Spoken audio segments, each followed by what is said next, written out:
Oi, hoje vou contar a vocês a história de O Dragão Azul e O Dragão Amarelo. O país do sol nascente, pelo 20º aniversário da sua coroação, o imperador resolveu decorar a sala do trono do palácio como o mais belo biombo que alguma vez se vira. Convocou assim o pintor mais célebre do império, que vivia numa gruta longe da cidade. O artista dirigiu-se imediatamente à corte e o imperador deu-lhe a conhecer o seu propósito. No biombo da sala do trono deviam figurar 2 dragões, um azul e outro amarelo, para simbolizarem o poder do império e a paz que tinha caracterizado o seu tempo de reinado. O pintor fez uma venia e respondeu que pintaria 2 dragões em seda preta, mas com uma condição: para o biombo ser tão belo como era a vontade do imperador, precisava de um tecido de seda, mas a seda teria de ser mais fina do que todas as sedas alguma vez tecidas. Vou retirar-me para minha gruta, acrescentou o pintor, até que a seda seja tecida. Assim terei tempo de me preparar para fazer a pintura dos dragões. Em seguida, o pintor abandonou a corte e regressou à sua gruta, começando logo a trabalhar. O imperador ordenou que começassem imediatamente a fabricar a mais fina seda que alguma vez se vira. Mas o fabrico foi muito mais difícil do que o imperador imaginara. Primeiro, foi preciso escolher meticulosamente os bichos da seda, porque os que até então tinham sido criados não podiam secretar uma seda assim tão fina como a que o pintor pedira.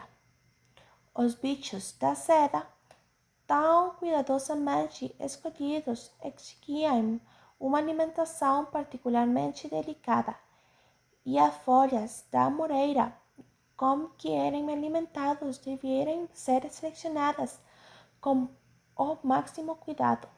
Apesar de todas as precauções, apenas alguns dos casulos sobreviveram. Muito tempo decorreu até se conseguir um número suficiente de casulos para obter a quantidade de seda necessária para o biombo do imperador. Mas, naquele momento, surgiu uma nova dificuldade. A seda era tão fina que muito poucos tecelões se mostravam capazes de a tecer. Foi preciso apelar aos melhores artesãos do império. Por fim, ultrapassou-se esta dificuldade e a seda destinada ao biombo acabou por ser tecida. Não havia memória de uma seda tão fina, e o imperador ordenou que fosse pregada numa moldura de marfim. Concluído o trabalho, o imperador enviou um mensageiro para avisar o pintor de que a seda estava tecida e de que devia sem demora pintar os dragões. Mas o pintor pediu ao mensageiro que dissesse ao imperador que ainda não tinha acabado de preparar o seu trabalho. Pedia-lhe então que esperasse. O imperador, que já tinha esperado muito tempo até ser tecida a seda, não escondeu a sua decisão, mas lá acabou por compreender que o pintor queria preparar uma obra-prima e esperou.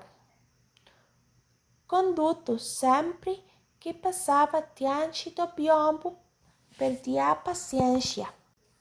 Um dia, não aguentando mais, enviou outro mensageiro para lembrar ao pintor a sua promessa. Este mandou dizer que, para aceder a um pedido do imperador, ainda não seria capaz de pintar dragões dignos do mais belo biombo. Precisava, dizia ele, de continuar com os seus ensaios e pediu um novo prazo. Apesar da impaciência, o imperador não teve outro remédio senão esperar. Mas o tempo ia passando e o pintor não dava sinais de vida. E sempre que o imperador passava diante do biombo inacabado, sentia crescer a sua irritação. Um dia, no limite da paciência, enviou um novo mensageiro, ordenando-lhe que trouxesse o pintor à corte, a bem ou a mal. O pintor acendeu finalmente a acompanhar o mensageiro, e quando chegou diante do imperador, disse-lhe por fim que já se sentia capaz de pintar os dragões. Mandou então que lhe trouxessem tinta amarela, tinta azul e 2 grandes pincéis, e aproximou-se do biombo.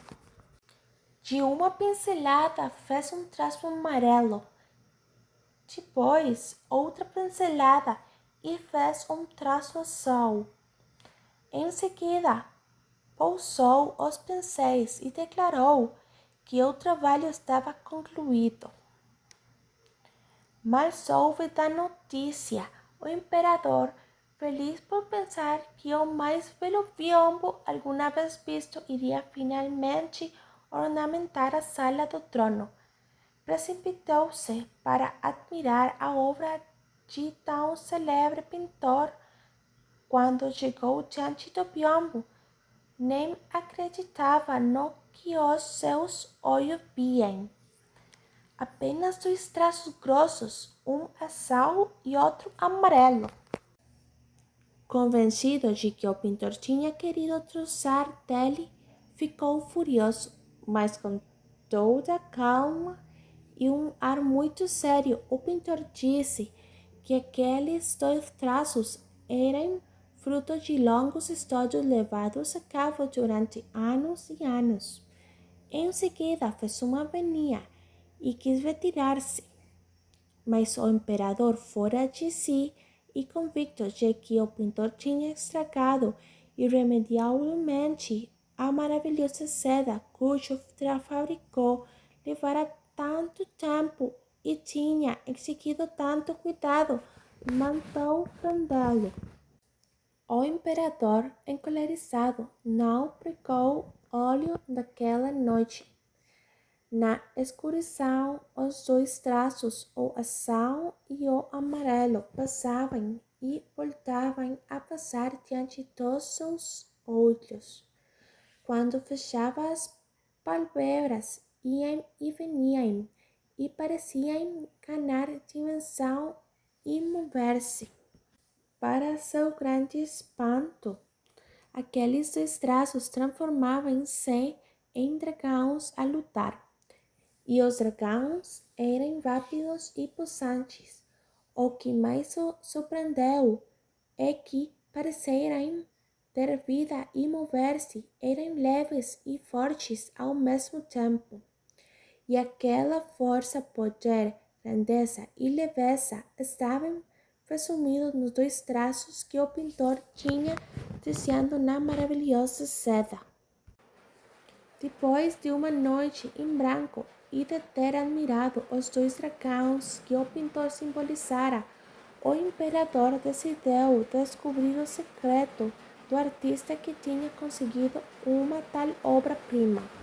De madrugada, mandou selar o cavalo e, acompanhado pela sua guarda de honra, partiu em direção à gruta onde o pintor trabalhara muitos anos antes de pintar os dois dragões no biombo.